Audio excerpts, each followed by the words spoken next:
Hi viewers, welcome to our channel. Harsha సాయిది ఒక issue నడుస్తుంది కదా. ఒక అమ్మాయి తన అత్యాచారం చేశాడని చెప్పేసి కేసు అయితే నమోదు చేస్తుంది. ఇప్పుడు అది నడుస్తుంది. మరి ఇందులో అసలు ఏం జరిగే అవకాశం ఉంది, ఇప్పటివరకు అయితే ఏం జరిగింది? సో దీని గురించి డిస్కస్ చేయడానికి ప్రజెంట్ మనతో పాటు న్యాయశాస్త్ర నిపుణులు వైవిఎస్ గిరిరావు గారు ఉన్నారు. వారితో ఒకసారి మాట్లాడదాం. సార్ నమస్కారం. సార్ నమస్తే అండి. సార్, హర్ష సాయి ప్రముఖ యూట్యూబర్, అతని కేసు అయితే నడుస్తుంది. మీరు కూడా సోషల్ మీడియాలో ఫాలో అవుతూ ఉంటారు కాబట్టి ఒకసారి.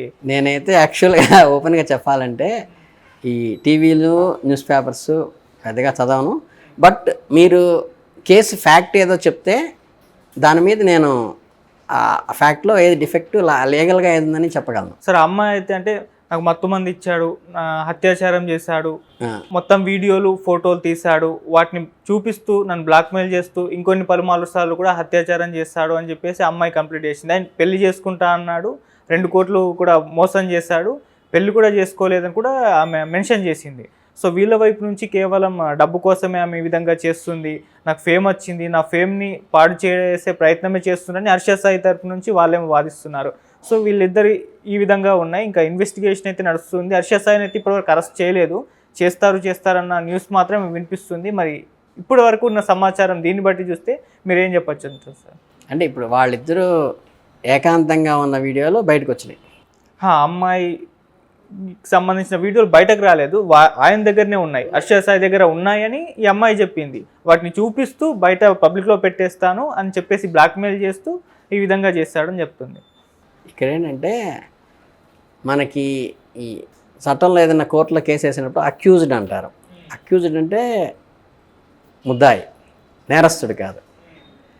ఇక్కడ ఏంటంటే మీరు చెప్పినటువంటి ఫ్యాక్ట్ ప్రకారం అవుతుందంటే అమ్మాయి ఏమని బ్లేమ్ చేస్తుంది, ఏమని ఆయన దగ్గర వీడియోలు ఉన్నాయి, దాని ద్వారా మమ్మల్ని బ్లాక్మెయిల్ చేస్తున్నాడు అని చెప్తోంది. అప్పుడు ఏమవుతుంది, అది బెనిఫిట్ ఆఫ్ డౌట్ కింద వస్తుంది. ఓకే, అదే ఈ అమ్మాయి తరఫున లాయర్ దగ్గర ఎవిడెన్స్ ఉంది, ఆ వీడియోలు ఉన్నాయి, అవి పబ్లిక్ చూపించాల్సిన అవసరం లేదు, పబ్లిక్ రిలీజ్ చేయగల. బట్ ఈ వీడియో పెట్టుకుని, నా దగ్గర ఉన్న ఈ వీడియోలు పెట్టుకుని ఆయన నన్ను బ్లాక్మెయిల్ చేస్తున్నాడు అని చెప్తే అది అఫెన్స్ అవుతుంది. అంటే పూర్వం చట్టంలో మనకి కెనడాలో అక్కడ ఉండేవి ఏంటంటే ఇష్టపడి ఇద్దరు చేసుకుంటే తప్పు లేదని చాలా ఆశ్చర్యంగా చూసేవాళ్ళం మనం. ఏంటంటే మన హైందవ ధర్మంలో మనం మొదటి నుంచి ఇలా రావడం వల్ల.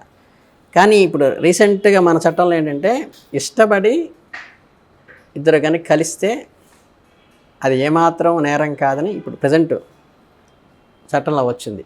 కాకపోతే ఇది వాళ్ళ వ్యక్తిగతం, అంటే ఒక అబ్బాయికి అమ్మాయికి సంబంధించిన వ్యక్తిగత విషయం. అది దాన్ని వీడియో అనేది బయటకు వచ్చింది అంటే లేదా ఒకళ్ళ దగ్గర ఉన్నది అంటే ఖచ్చితంగా ఎవరో ఒక వ్యక్తి, ఇప్పుడు సడన్గా ఇక్కడ కెమెరా వచ్చిందంటే రాదు కదా, మన ఇద్దరు మాట్లాడుకుంటున్నప్పుడు ఎవరో తీసుకొచ్చి అరేంజ్మెంట్స్ చేస్తుంటారు, సంథింగ్ మినిమం కామన్ సెన్స్. అలా వీళ్ళకి తెలిసి కానీ తెలియక కానీ వీడియో అనేది అక్కడ ఫిక్స్ చేయడం జరిగింది. ఈ ఫిక్స్ చేయడంలో ఏంటంటే మీకు చాలామంది ఈ వీడియోస్లో కూడా ఈ యూట్యూబ్లో ట్రోల్ అయ్యే వాటిలో కూడా సీసీ కెమెరా ఫుటేజ్ అని వేస్తాడు. సీసీ కెమెరా ఎప్పుడు కూడా స్టాండర్డ్గా ఉంటుంది. కానీ కొన్ని వీడియోలు ఏంటంటే సీసీ కెమెరా లాగా షూట్ చేస్తూ అవసరమైనప్పుడు క్లోజప్కి వెళ్తాడు, అవసరమైనప్పుడు ఆ ఫ్రేమ్ మారుతుంది, తీస్తూ సీసీ కెమెరాలో బయటపడ్డ నిజాలు, వీళ్ళ ఇంటికి ఎవరో వచ్చి దొంగతనం చేశారు, లేకపోతే ఇంటికి ఏదో చెప్తుంటారు కదా, అవేంటి యాక్చువల్గా ఏది ఫేకు ఏది ఒరిజినల్ తెలుసుకోవాలంటే మనకి ఏదైతే ఫ్రేమ్ ఫిక్స్ అయిందో ఆ ఫ్రేమ్ టోటల్ వీడియోలో ఫ్రేమ్ కదలకపోతే అది ఫిక్స్డ్ కెమెరా. లేదు అవసరమైనప్పుడు ఆ ఫ్రేమ్ మారుతూ అవసరమైనప్పుడు క్లోజప్కి వెళ్తుందంటే అది వాంటెడ్లీ తీసింది. ఇది ఒక పద్ధతి. రెండవది ఏంటంటే ఈ ఫ్రేమ్ క్లోజప్ అవ్వటం, ఫ్రేమ్ మారటంలో కొన్ని తెలియకుండా తీసేటువంటి సందర్భాలు ఉంటాయి, కొన్ని తెలిసి చేస్తాను. అంటే ఖచ్చితంగా ఏంటంటే ఫ్రేమ్ క్లోజప్ రావడం కానీ ఫ్రేమింగ్ మారటం కానీ జరిగినప్పుడు ఏంటంటే ఖచ్చితంగా వ్యక్తులకు తెలియకుండా జరగదు. అక్కడ వ్యక్తులకు జరగకుండా జరుగుతుంటే మీరు చెప్పినట్టు ఏదో అన్కాన్షియస్లో ఉన్నారో, ఇప్పుడు మీరు ఇందాక చెప్పినట్టు ఏంటంటే అంటే ఆ స్థితిలో అంటే తెలిసి గమనించేటువంటి స్థితిలో లేనటువంటి, అంటే ఏదో మందు లాంటిది తాగేసి ఉన్నప్పుడు ఏంటంటే చేసినవి ఏంటంటే అది తెలియకపోవచ్చు, బట్ రెండో వ్యక్తికైనా తెలిసి ఉండొచ్చు. అది నేరం అవుతుంది. ఎందుకంటే వీళ్ళిద్దరూ ఇష్టపడో కలిసినప్పుడు అది చట్టపరంగా నేరం కాదు. అవును. కానీ దాన్ని వీళ్ళ ప్రైవేట్ లైఫ్ని వీడియో తీయటం నేరం. నేరం అది ఎవరు తీశారో కనుక ఎస్టాబ్లిష్మెంట్ చేయగలిగితే అమ్మాయి తరఫు వాళ్ళు తీశారా, ఆ అబ్బాయి తరఫు వాళ్ళు తీశారా, థర్డ్ పర్సన్ తీశారా, ఎవరు తీసినా వాళ్ళు నేరస్తులు అవుతారు. ఇక్కడ బర్డెన్ ఆఫ్ ప్రూఫ్ ఏదొస్తుందంటే అది నాది కాదు అని ఇద్దరు నిరూపించుకున్నారనుకోండి, నేను తీయలేదని అబ్బాయి నేను తీయలేదని అమ్మాయి అన్నారనుకోండి, వీళ్ళిద్దరు నేరస్తులు కాదు, తీసిన వాడు నేరస్తులు. లేదు ఫలానా వ్యక్తి వీళ్ళిద్దరిలో ఫలానా వ్యక్తి తరఫున వాళ్ళు వీళ్ళు చెప్పడం వల్ల తీశారు అంటే ఆ వ్యక్తి నేరస్తులు అవుతారు. ఇద్దరిలో ఎవరైనా సరే, పార్ట్నర్స్లో ఎవరైనా సరే ఫలానా వ్యక్తి తీశారు అంటే ఆ వ్యక్తి నేరస్తులు అవుతాడు. అర్థమైందా? తర్వాత ఏంటంటే ఇందులో నేరం ఏంటంటే ఆ వీడియోని అడ్డం పెట్టుకుని ఫర్దర్ కోర్స్ ఆఫ్ యాక్షన్ చేశారనేది కూడా నేరం. బట్ బర్డెన్ ఆఫ్ ప్రూఫ్ అమ్మాయిది అవుతుంది, అబ్బాయిది కాదు. అర్థమైందా? అభియోగం చేయటం వేరు. అభియోగం నేనైనా మీరైనా ఎవరైనా చేయొచ్చు. బట్ ఇందులో చట్టంలో ఏమొస్తుందంటే నన్ను బ్లాక్మెయిల్ చేస్తున్నాడు అనేది ఆవిడ నిరూపించుకోవాలి. అవును. వీటికేం బాధ్యత, నేను చేయలేదని నిరూపించుకోవాల్సిన అవసరం నీకు లేదు కనుక బర్డెన్ ఆఫ్ ప్రూఫ్ వచ్చేది అమ్మాయి మీద పడుతుంది. కాబట్టి అప్పుడు వాట్సాప్ చాట్ కావాలి, మళ్ళీ వాళ్ళిద్దరిని మాట్లాడుకున్న మాటలు కావాలి, లేకపోతే మధ్యవర్తుల ద్వారా ఈయన ఎవరైనా పంపించి భయపెట్టిస్తే ఆ వ్యక్తి విట్నెస్ చెప్పాలి. ఇవన్నీ కనుక ఉంటేనే అది నిజం అవుతుంది. ఇప్పుడు మీరు చెప్పిన ఫ్యాక్ట్లో ఏం చెప్తున్నారంటే అసలు వీడియోస్ కూడా ఉమెన్ తరఫున వాళ్ళ దగ్గర లేవు, ఆ అబ్బాయి దగ్గర ఉన్నాయని వీళ్ళు అభియోగం చేస్తున్నారు. నా దగ్గర వీడియోలు ఉన్నాయని ఆ అబ్బాయిని కూడా చెప్పాల, అంతేనా?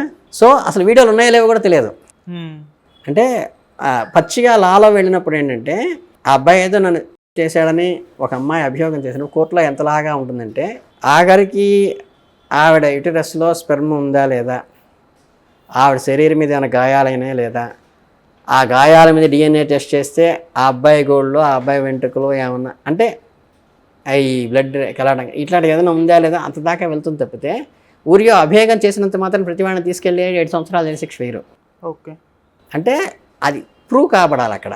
రెండోది ఏంటంటే కొన్ని అంటే అది అమానుషం అన్న కానీ అని చట్టంలో ఉన్నది ఏంటంటే ప్రొటెస్ట్ చేశారా లేదనేది ప్రధానమైంది. అంటే లీగల్గా ఒకళ్ళని ఒకళ్ళు ఆక్రమించినప్పుడు ఏంటంటే అటు తరఫు నుంచి పెనుగులాటం, పోరాటం, వ్యతిరేకించడము అనేది ఉన్నప్పుడు మాత్రమే చట్టం వాళ్ళకి సపోర్ట్ చేస్తుంది. అలా కాకుండా నార్మల్ కోర్సులో జరిగిపోతే ఏంటంటే అది ఎవరో నేరస్తులు కారు కనుక ఏంటంటే ఇవి కొంచెం సెన్సిటివ్గా ఉన్నప్పటికీ అవి చూసుకుని నిజంగా వీడియో అనేది ఉంటే మటుకు ఖచ్చితంగా ఎవరో నేరస్తుడు ఉన్నాడు మొత్తం మీద. Total conflict is there. Okay. ఎవరు తీయించినా అటు వాళ్ళు తీయించినా ఇటు వాళ్ళు తీయించినా అంటే బ్లాక్మెయిల్ చేయడం కోసం వీళ్ళు చేయొచ్చు, లేదు ఇలా నన్ను బ్లాక్మెయిల్ చేస్తున్న అడ్డం పెట్టుకుని అటు వాళ్ళు చేయొచ్చు. అంటే చట్టం అలాగే ఆలోచిస్తుంది. మన దగ్గరికి ఆయన వచ్చినప్పుడు భర్త వెళ్ళిపోయి నా భార్య చనిపోయిందండి, హత్య చేసుకుంది లేదా ఆత్మహత్య చేసుకుంది అని చెప్పగానంటే ముందు భర్తనే నువ్వు ఎప్పుడు చూసావు, కత్తి నువ్వు ఎందుకు తీసావు బయటికి, ఆ పర్నే వచ్చి మా దగ్గర రావచ్చు కదా, ఇలాంటి క్వశ్చన్లు అన్నీ వస్తాయి. అంటే కొంచెం మానవతకి వ్యతిరేకంగా ఉన్నప్పటికీ కూడా ఫస్ట్ ఎవరైతే ఇన్ఫర్మేషన్ ఇచ్చారో వాడి దగ్గర నుంచి డౌట్ స్టార్ట్ అవుతూ వెళ్తుందన్నమాట. అందుకని ఏంటంటే అది వీడియోలు అనేది కనుక నిజంగా ఉంటే అది నేరం, వీడియో తీయటం నేరం. వీడియోలో అడ్డం పెట్టుకుని మళ్ళీ ఫర్దర్ కోర్స్ ఆఫ్ యాక్షన్ చేశారంటే ఆయన నేరస్తుడు అవుతాడు. లేదా వీడియోలు ఒకటే ఉన్నాయి, ఆ వీడియోలు ఉన్నాయని కూడా ఆయనకి తెలియకుండా ఆయన నన్ను దీన్ని అడ్డం పెట్టుకు చేస్తున్నాడని కనుక వీళ్ళు చేశారనుకోండి, వీళ్ళు నేరస్తులు అవుతారు. ఎందుకంటే చట్టం అలా 2 కోణాల్లో కూడా ఆలోచిస్తుంది. మానవతా దృక్పథంతో మాత్రం మనం ఆలోచించాల్సింది ఏంటంటే అసలు నేరమే జరగకపోతే వెళ్ళండి కూడా సంతోషం, వాళ్ళిద్దరూ మంచో చెడో జరిగిపోయింది, లెట్ ఇట్ బి. లేదు తీయటం అనేది జరిగితే మాత్రం ఎవరు తీశారో వాళ్ళు ఖచ్చితంగా శిక్షార్హం. కాబట్టి అది ఎవరి తరఫు వాళ్ళు తీసినా సరే అది శిక్షార్హం, కాబట్టి వాళ్ళు నేరస్తులు అవుతారు. ఇవి ఇంకా ఏంటంటే ఎలిగేషన్లోనే ఉన్నాయి కానీ ఫైనల్గా ఏమీ రాలేదు కాబట్టి చట్టప్రకంగా మటుకు అది అవుతుంది. అట్లాగేంటంటే రేపులో కూడా ఏంటంటే కస్టోడియల్ రేప్ అని మామూలు రేప్ అని ఉంటాయి. అంటే మీరు థర్డ్ పర్సన్గా మీరు నా ఈక్వల్ అనుకోండి, అది మామూలు కింద వస్తుంది. అంటే 3 years పడుతుంది వాటికి.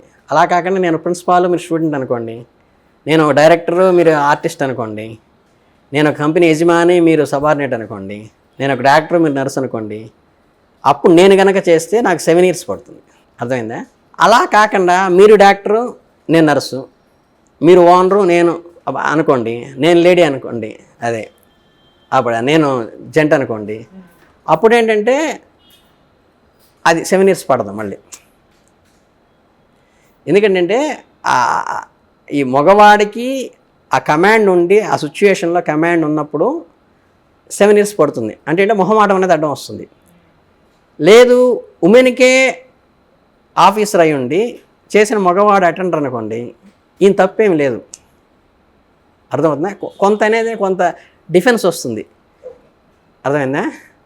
ఇది అవి కూడా క్లారిఫికేషన్, అంటే మీకు బైఫర్కేషన్ కూడా ఉంటుంది చట్టంలో. కనుక ఏంటంటే ఏవైనా ఇటువంటివి జరిగితే బయటికి తేవడం ఓకే, ఖచ్చితంగా శిక్ష పడాల్సిన విషయం ఉంది. జరగకుండా అనవసరంగా ఇటువంటి నిందలు ఒకళ్ళ మీద ఒకళ్ళు వేసుకుంటే మాత్రం ఇది భవిష్యత్ తరాలకి అంత మంచిది కాదు, శుభసూచకం కాదని చెప్పేసి నా opinion. Thank you so much sir. చాలా సంతోషం.